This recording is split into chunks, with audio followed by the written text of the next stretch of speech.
Every morning before the sun even rose above the mountains of her small village, Aisha began her journey. She would tie her worn-out shoes with frayed laces, sling her faded school bag over her shoulder, and start walking, 10 miles through dusty, uneven roads, across fields, and over a narrow bridge that barely held together. She was only 13 years old, but her eyes carried the weight of dreams bigger than the sky. Her father, once a proud mason, had fallen ill years ago and could no longer work. Her mother stitched clothes for villagers to earn a few hundred rupees each week, barely enough to buy food.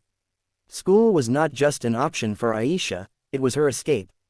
Each step she took in the cold mornings was a step closer to a different future.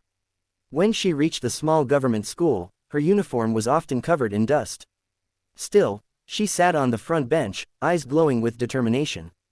Teachers often admired her, she was always the first to arrive and the last to leave. But one man noticed her from afar, Mr. Farid Qureshi, a 55-year-old millionaire who had returned to the village after decades abroad. He owned factories in Karachi and London, drove luxury cars, and was respected by all. Yet, he often said his heart felt empty.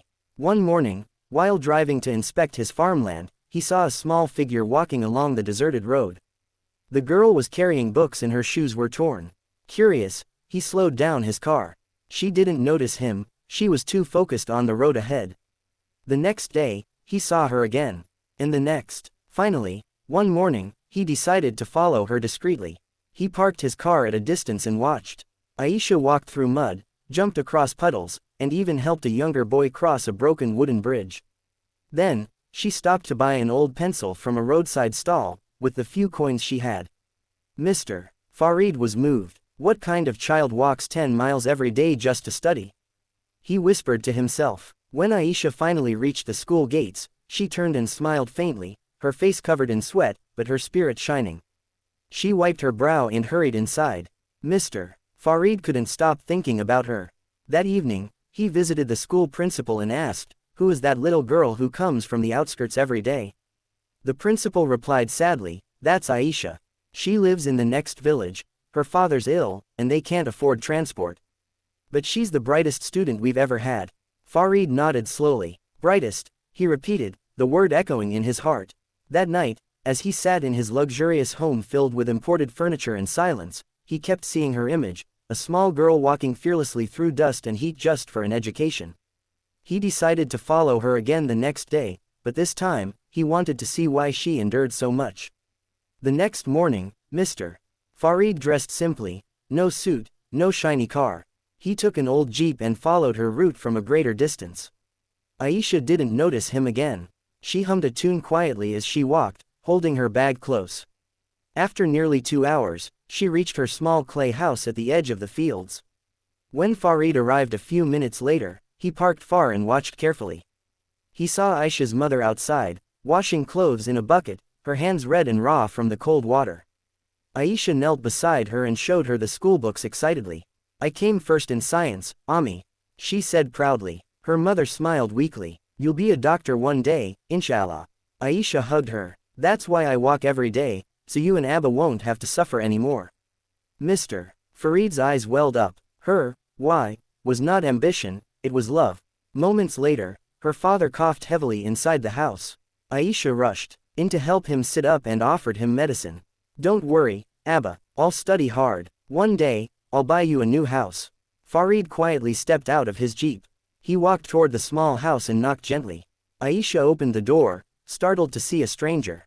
"Assalamu alaikum, beta," he said softly. "I'm Farid Qureshi. I saw you walking to school every day. May I speak to your parents?" Her mother came forward nervously. "Yes, sir, I didn't mean to intrude," he said, "but your daughter's determination touched my heart.